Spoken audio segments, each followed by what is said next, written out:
नारद जी ने कहा ठीक है प्रभु, पर कृपा बनाए रखना। तो कहते हैं कि एक बार माँ ब्राह्मण के घर में गोबर निकाल रही थी,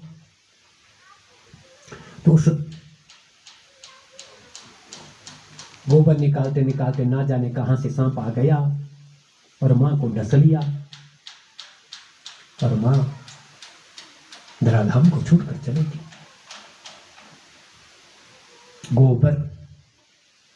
गोबर का क्या अर्थ है महाराज? गाय का जो वर है, जो वरदान है, वो हमारे को मिला है। गो रक्षा करो, गो पालन करो। घर में नहीं पाल सकते, यहां पर व्यवस्था नहीं है, शहरों में व्यवस्था नहीं बनती। गौशाला में जा करके जरूर गाय का और बैल का, बैल धर्म है महाराज। मंगल खराब हो जाए तो मंगलवार को बैल को 4.25 किलो गुड़ दान करेंगे तो निश्चित रूप से मंगल शांत हो जाता है। गाय ही नहीं, बैल की रक्षा भी जरूर करें, वो धर्म का प्रतीक है, अभी कथा में आएगा। और गाय तो साक्षात धरणी है, धरती माँ है महाराज। तो इसलिए नारद ने कहा कि महाराज जब ऐसा हुआ, माँ चले गई, तो भगवान कहते हैं मरीचादि ऋषियों के साथ मेरा भी प्राकट्य हुआ।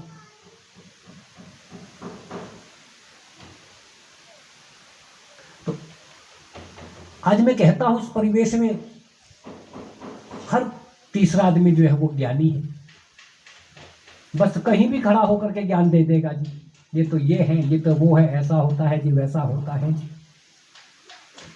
वो बहुत बड़ा ज्ञानी तो मैं भी नहीं हूं कि मैं भी ब्रह्मा जी का बानस पुत्र आकर के बैठा हूं, मेरा भी गृहस्थ है महाराज।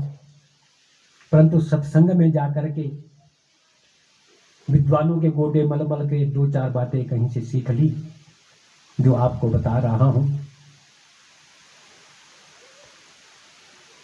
तो आज परिवेश में हम देखते रहते हैं कि बस बड़ा विचित्रता सी आ गई कि बस मैं हूं, अहम अस्मि, बस मैं हूं, बाकी कोई नहीं।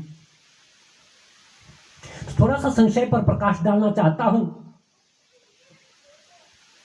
कि सर्वप्रथम जो भगवान विराट के श्री विग्रह से ब्राह्मणवस्य मुखमासीद बाहु राजन्यकृत ऊरु तदस्य दिव्यस्य पदभ्याम गुंशुद्रो अजायत। और मनु महाराज ने ये व्यवस्था बनाई थी कि ब्राह्मण को, वहां ऐसा नहीं था कि ये ब्राह्मण है भाई तू कर, वहां पर जो एक जनसंख्या थी उस वक्त कितना ही था, कुछ ही तो लोग थे। 5-10 हजार साल पहले जब ये पृथ्वी का उद्गम हुआ, तो उस वक्त का क्या पता किस तरह से व्यवस्था बनाई, किस तरह से वर्णों को बनाया। अब कोई गांव हुआ होगा, कोई क्षेत्र हुआ होगा, इस क्षेत्र के लोग हैं भाई आप जो है लकड़ी का काम करना, इस क्षेत्र के लोग आप ये करना, कहीं पवित्र सुरम्य स्थान, कहीं पवित्र नदी है, यहां पर जो लोग रह रहे हैं आप जो है भाई पांडित्य का काम करना। इस तरह से वर्ण व्यवस्था बनी।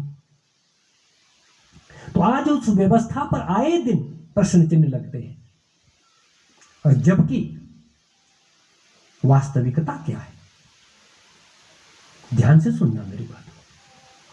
आप एक बात मुझे कहिए, इस शरीर का सबसे जो प्रतिष्ठित अंग है वो कौन सा है? आपके सबके दिमाग में बात होगी कि प्रतिष्ठित अंग तो माथा है जी, या सिर है जी। सबसे प्रतिष्ठित अंग जो शरीर में है वो चरण है। आपके जो पांव हैं वो सबसे प्रतिष्ठित अंग है आपके शरीर का। चरण